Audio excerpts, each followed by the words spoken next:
All right, let's talk a little regional politics now, and we begin in New Jersey, where today Governor Christie gave his annual State of the State address. His speech focusing primarily on the damage done by Hurricane Sandy and the efforts to rebuild and revive the state.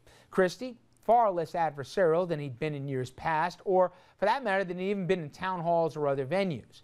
Instead, he focused on areas where he says New Jersey has made progress and where lawmakers have worked together in a bipartisan fashion, much of that in the aftermath of the storm. Sandy may have damaged our homes and our infrastructure, but it did not destroy our spirit. The people of New Jersey have come together as never before, across party lines, across ideological lines, across ages and races and background, from all parts of our state, even from out of state. Everyone has come together.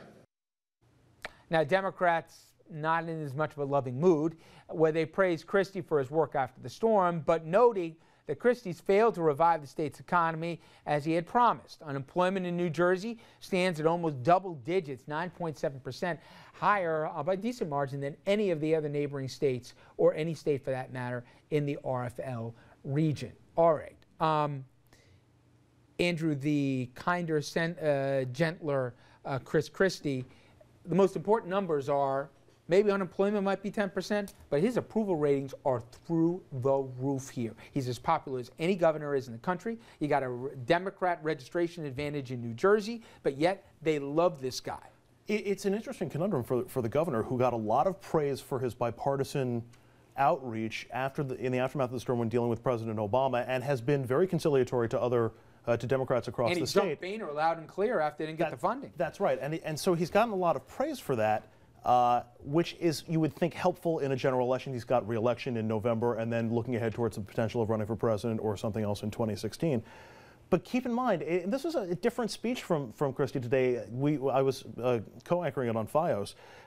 It was a little dull for Christie. It was a little monotonous. He didn't seem like he had that normal pep and that normal verve, and it's strange. Politically, it's the right move to go to the center, but it's not what made Christie Christie, and you wonder if he's going to lose a little bit of his shine. He's in an interesting space here, because he had to go, he threw his arms around Obama, which didn't go unnoticed in Republican circles, right, especially right before the presidential general election.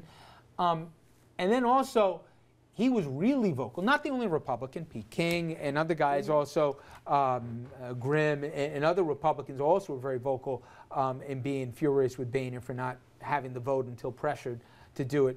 But it's a little bit of a pattern now. I got to imagine in Republican circles some people are, being careful how much they wrap their arms around Christie. Well, rule number one, you never worry about elections down the road. You got to worry about the one right in front of you. And rule number two is that in a crisis, politics go out the window. And this is the perfect example for him to show that he could work with Democrats, which is exactly what you needed. If he didn't do that, I think he would be widely criticized.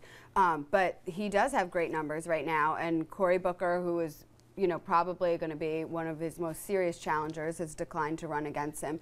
So he's in great shape, and having that kind of approval rating, which wasn't just a bump, it's held pretty steady since the storm, is going to give him tremendous political capital heading into a second term. But Dom, the attention span of the American public, I think we tend to over-exaggerate. We saw that certainly even in the presidential. No debate. Christie's beloved, and I think Booker made the right calculation. You couldn't beat him in November, okay? And Steve, Sweeney and Buono and whoever the Democrats threw out there, exactly, are going to have real trouble. But a year is a long time. A year is a long time. And I think if people don't see real rebuilding along the coastline of Jersey, as much as they might have loved him for what he did afterwards, I don't know these numbers can stay this way until he shows some delivery, especially with jobs, right? I've been a critic every day of Governor Christie, but the guy is working it. You have to give him credit. And this love fest that he has with the Democrat in the White House, he's going to work that relationship to make unemployment, mark my word, go down in New Jersey. Christie, when he embraced Obama, it's now part of the political process. When there's crisis, the politician, they put on their jacket and you work 20 hours a day and their approval ratings go through the roof. Christie is working it, and I think he's going to cruise to re-election.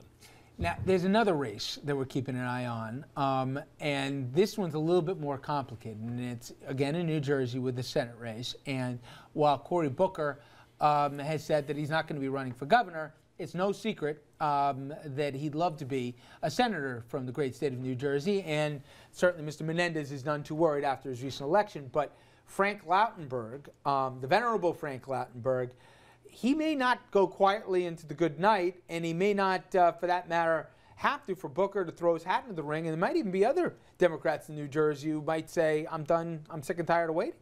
Yeah, there are some other Democrats in Congress who have been eyeing a potential run, whether or not Lautenberg gets out of the way. This is starting to get some national headlines, especially with the new Congress convening in Washington. But a lot of eyes are on Frank Lautenberg and trying to figure out if Booker's insistence on running against him is going to cause him to, stand firm and say, you know what, to hell with this, I'm running for re-election.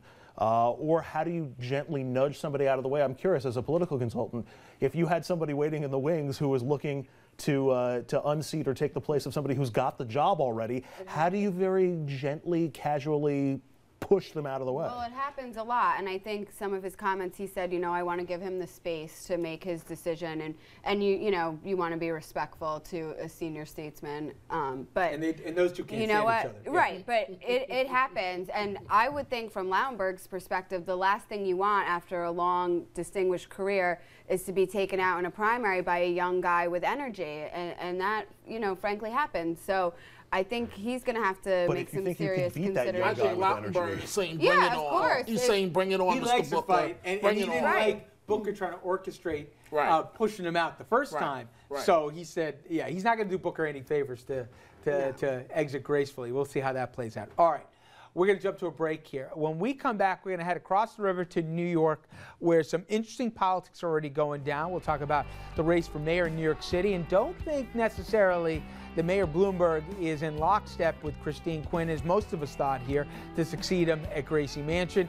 And we'll also talk to Jessica about what's going on in the race for county executive in Westchester.